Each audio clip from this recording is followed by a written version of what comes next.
RCB Chennai अबे RCB जितिबो आम Chennai जितिब RCB 18 वर्ष ला जितनी जितिबो चेन्नई सब वर्ष ना कौटी कर अबे तू किसी जानू आरसीबी तू कि जानू चेन्नई आरसीबी कौन देखो भाई चली चेन्नई आरसीबी रो खेल थिला जदी आरसीबी हारी गला कोनटा हे गला ए चेन्नई फैन माने कहउछथि आरसीबी फैन माने मुत्ती की सोई पड़ो मैं कहलो भाई बेंगलोर कोन एतर कप नबनी नब पृथ्वी ध्वंस होला पर न अति गोटे चेन्नई फैन होजु चेन्नई रे 5टा प्लेयर ना कहलु धोनी तो धोनी की कुकुर गाई मेंढा सब जानछन्ती ता पर प्लेयर ना कहलु फाप डुप्लीकेट सीए कि ना बेंगलोर रो कैप्टन हो तापर को क्रिस्टियानो रोनाल्डो या भितर केई प्लेयर नहंती गोटे भलो प्लेयर ना को जॉनी सिंह से खाली सब बड़े छक्का मारे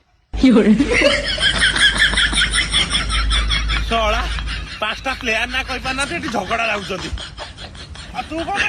देखो भाई मते भूल नहीं बेंगलोर 5टा प्लेयर ना पचारियोनी कारण बेंगलोर प्लेयर मानकर का स्त्री कोन पिंदिची केतेना स्टेडियम अछि ये कोन करछि सब मते जणा अली रोहित शर्मा टा बेंगलोर रो कैप्टन अछि बोली मो बेंगलोर टीम रे अछि नले मो केबेटो आईपीएल छाडी सारंते जय रोहित शर्मा जय बेंगलोर